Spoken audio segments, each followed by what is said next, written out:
Well, I grew up in the Siksika culture, and I spoke our language, my first language, and I grew up knowing our traditional ways from an early age.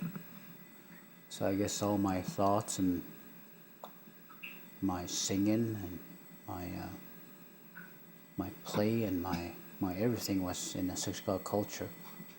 I didn't have a sense of being Anglican. I had a sense of Roman Catholic because that's the church I was baptized in. That was my mother's denomination, and but not too much in the way of ritual in church. I just knew it was there, but I was mostly scared of the nuns.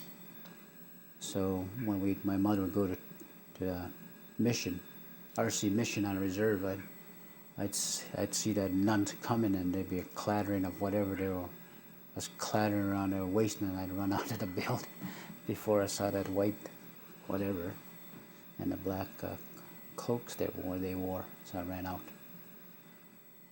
But most of my growing up was in my culture.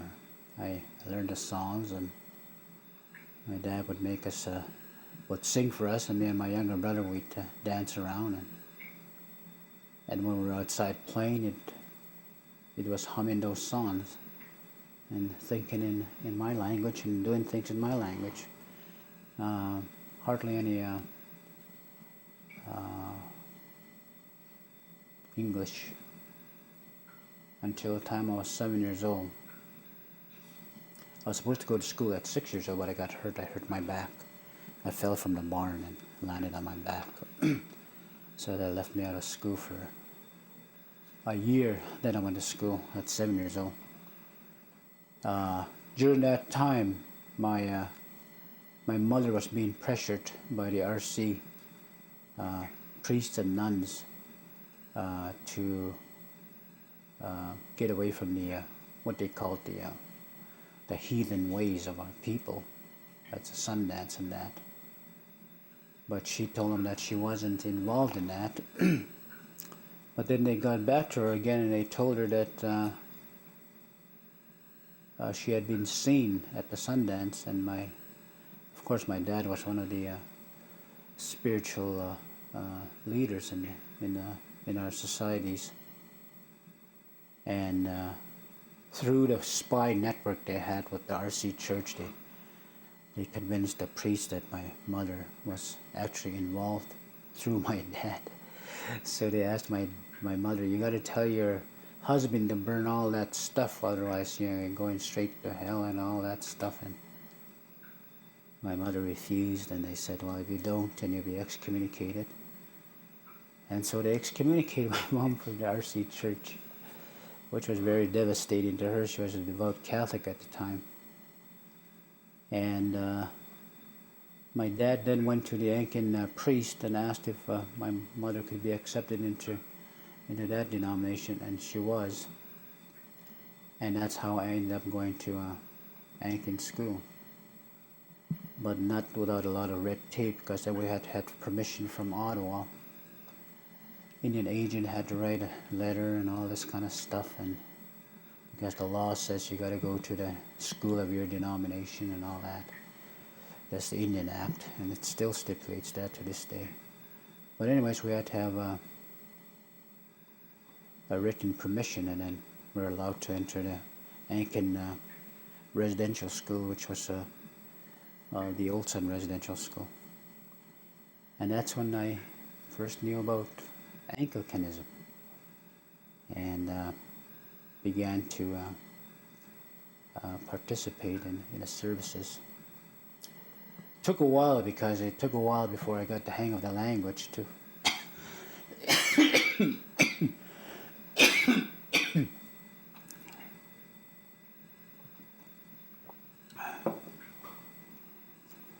Like I was saying, it took a while before I got bit mastery of the language to understand what was being said in the services. But there's also discrimination there because there's a lot of competition between Anglicans and RCs on our reservation. There seems to be a indivisible border that runs right down the middle, and the west side is Anglican and the east side is RC. So when we got into school, myself and my cousin, who had the same kind of predicament, we were kind of pointed out as being these devil worshiping RCs. It's kind of seems ironic. But anyways, the Anglicans still had their prejudice against the RCs, and we were identified as being RC, and so more discrimination in the school, and especially in Bible study classes. And we were required to take 2 classes of Bible study because they had to wash away all this RC stuff in our minds, I guess. And they always had an award for the top 2 winners, in the test at the end of the week. And me and my cousin would always win those awards, but we never got the prize.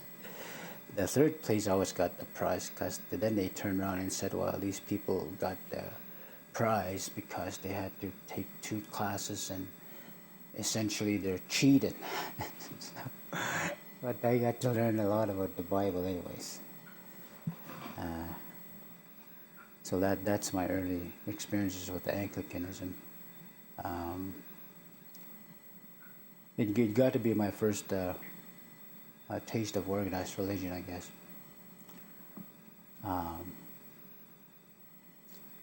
It was a different kind of a praying from what I was used to. It was more structured and more, well, I was in an institution anyways, I guess it's a lot more institutionalized, a lot more rigorous, and you had to march here, march there, line up here, and everything.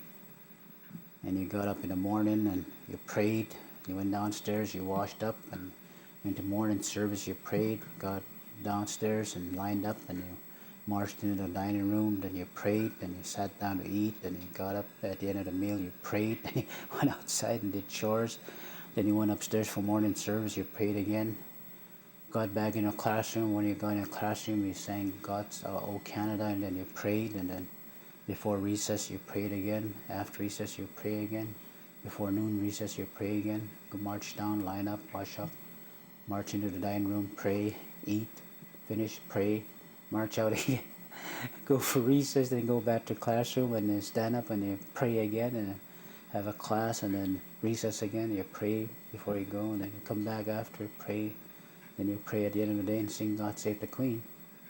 And you went outside maybe for 2 hours to play, and you came back for supper, and you prayed again before and after.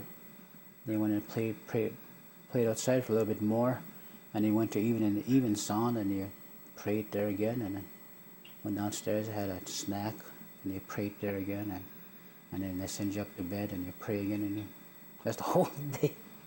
A lot of praying. Yeah, got knees to show it. That's what all people say that go to residential school. I got knees to prove it. All of us have bad knees. Not one of us have good knees that went to residential school. Hours and hours on our knees. I guess that's all I learned from the early years in Anglican church is the countless hours on the knees.